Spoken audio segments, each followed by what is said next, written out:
I've never seen anything like this. This is sensational stuff. Bom dia a todos, vamos a mais um ponto break. Vamos passar logo para a ação, vamos começar já a analisar os jogos. Vou ter que começar a fazer o programa ligeiramente mais cedo para poder fazer o rescaldo.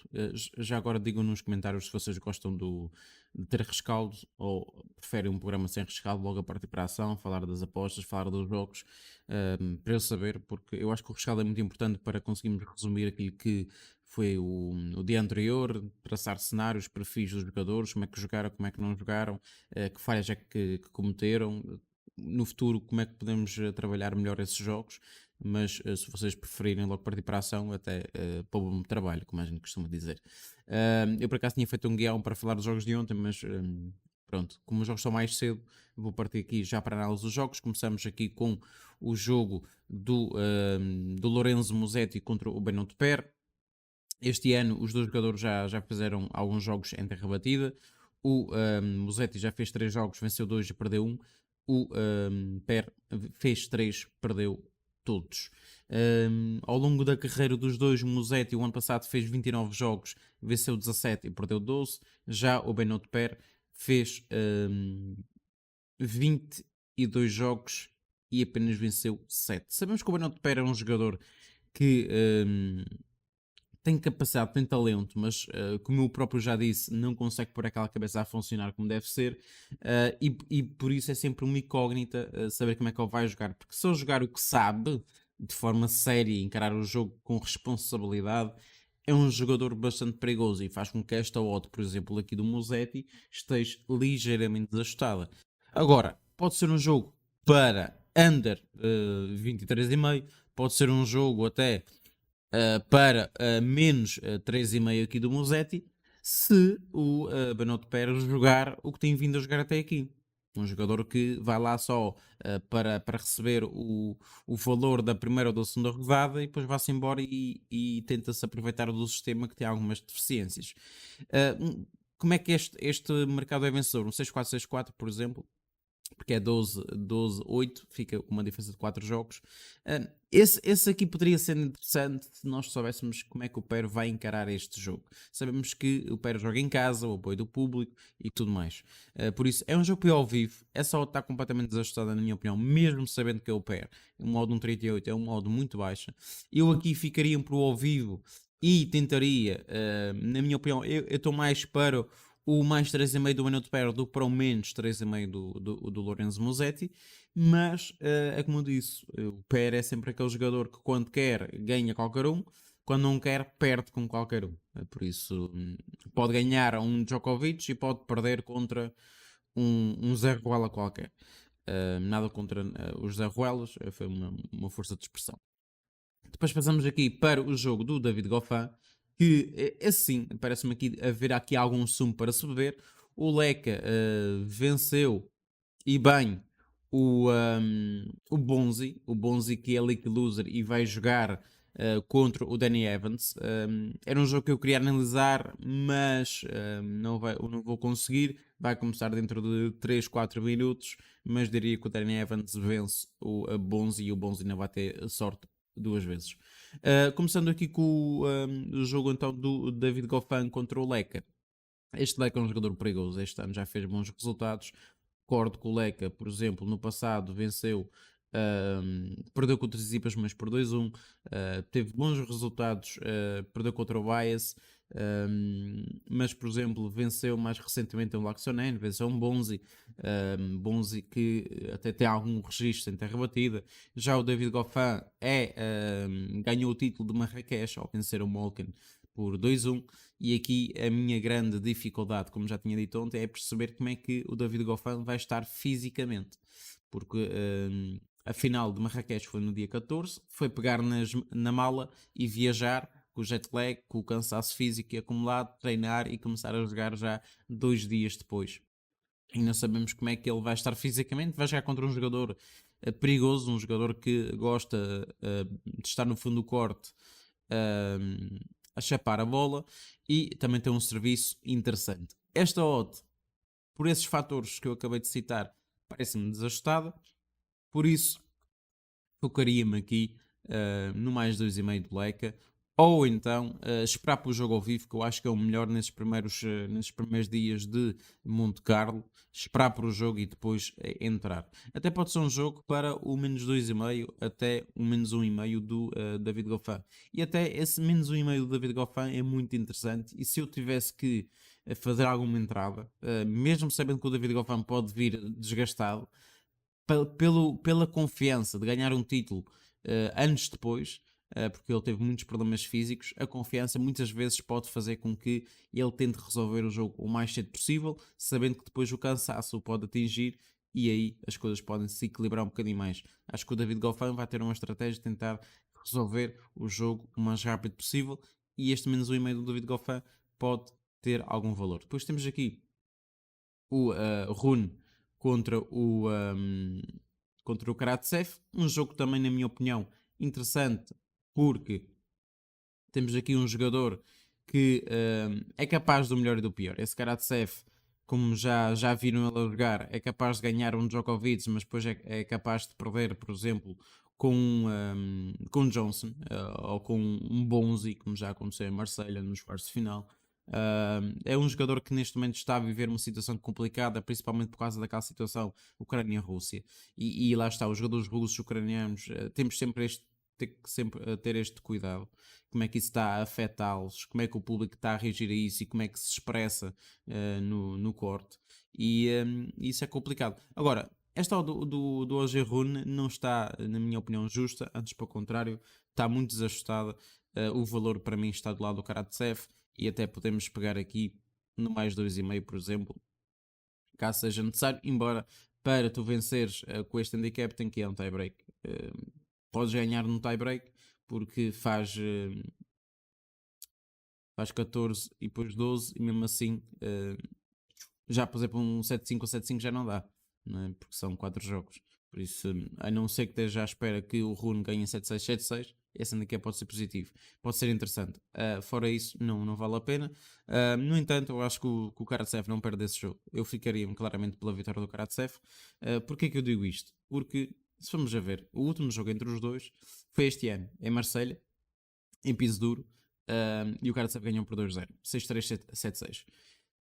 Há uma vantagem, claramente, moral, que o russo vai tentar explorar.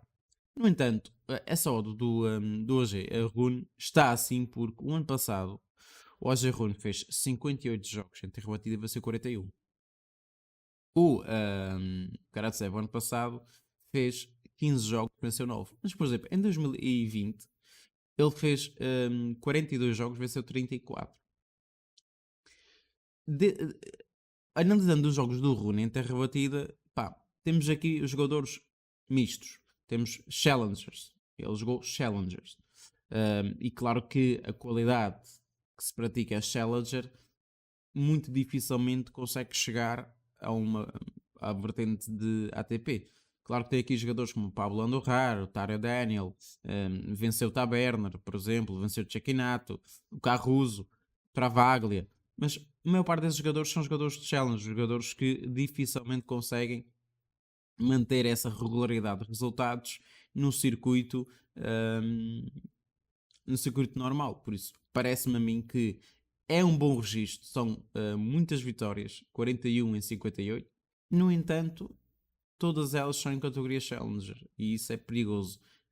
Tirando Kitchwell, onde perdeu, por exemplo, nos oitavos de final com o Rinderknecht Nash. Temos aqui o Mac que venceu o Albot na primeira ronda, mas depois ficou pela segunda ronda. Por isso é preciso ter algum cuidado quando nós analisamos os números, porque uma coisa é Challenger, outra coisa é circuito ATP. Aqui, 22,5, um bocadinho largo. Eu ficaria mesmo pela vitória do Karatsev para esse jogo.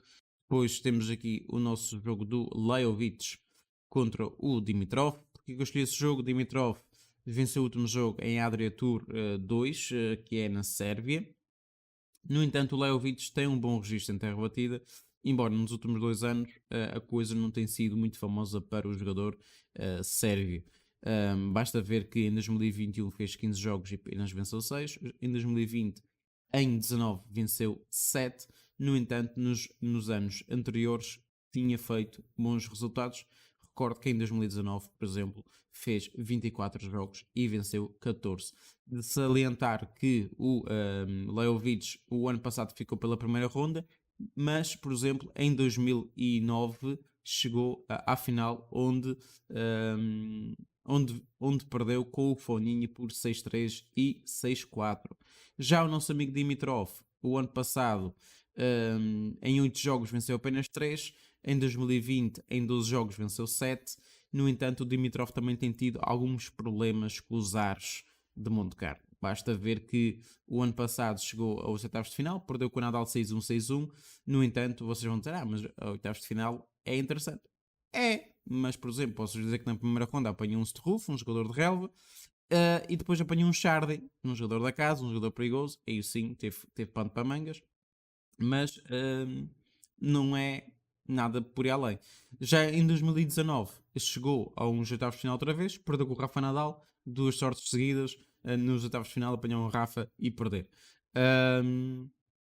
Depois também apanhou o Struff e depois apanhou o Berrettini, que ainda estava a comer algumas sopas neste ano.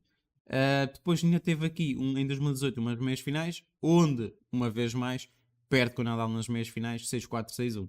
Por isso aqui o Dimitrov já não pode ver o Nadal neste torneio, e este ano é garantido que não vai ver, porque o Nadal não está a jogar. Por isso, se calhar pode ter aqui mais alguma sorte.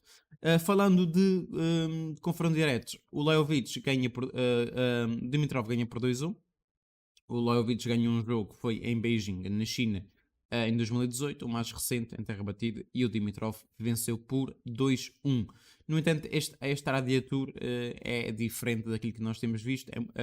O formato é mais de next gen, por isso por exemplo, é um 4-3, 4-3, 4-1, 3-3 vai até break, não é? É ligeiramente diferente daquilo que a gente conhece, por isso não é um grande exemplo, obviamente.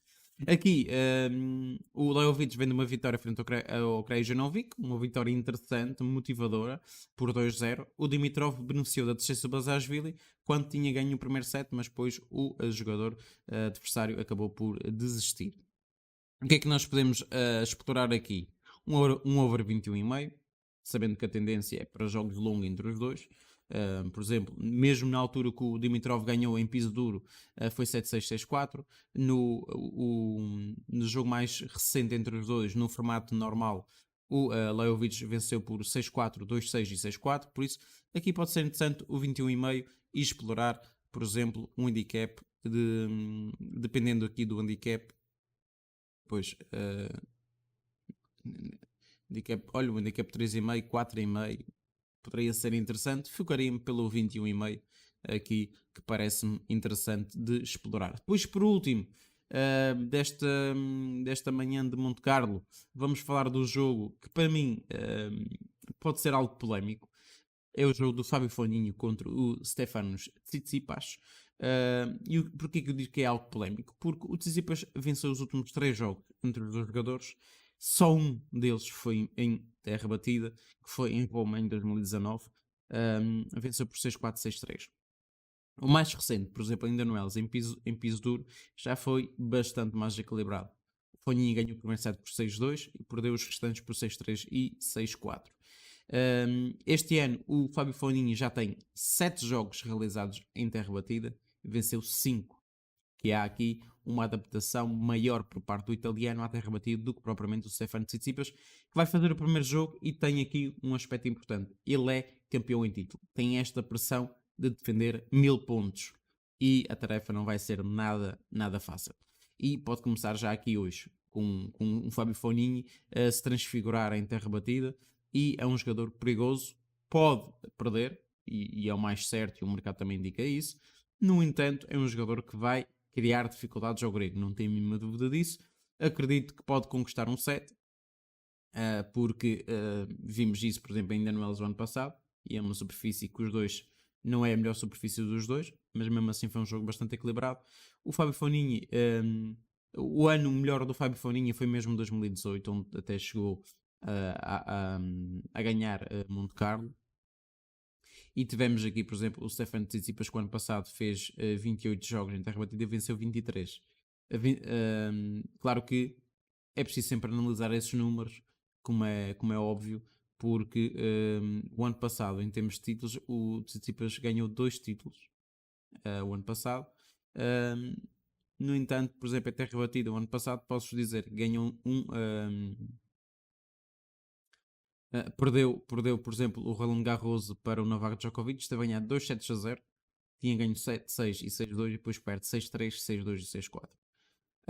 Agora, é um jogador claramente que consegue extrair o melhor da terra batida, uma superfície mais lenta, mais através da antecipação, mas acho que é um jogo bastante mais equilibrado do que o Odsegere, e eu aqui focaria-me, lá está, no mais 4,5 do Fábio Foninho, que parece-me que está muito interessante, um 82 aqui na Betano, focaria-me aqui e até podemos até abordar o jogo com 21,5 ou 20,5. O 20,5 está um 70, 21,5 está um 85. Quando é assim uma diferença apenas de um game, eu costumo ir para a linha a seguir, o 21,5, 1,85 e ficaria por aqui. Pessoal, não se esqueçam de deixar aí o like na transmissão, ativar o sininho das notificações e subscrever o canal. E depois não se esqueçam de responder à pergunta que eu lancei no início do programa, que é se vocês querem o programa com ou sem rescaldo. Para mim, eu acho importante, podem não achar, e se não acharem, até poupam-me tempo de estar a preparar e estar a ver os jogos para analisar futuramente.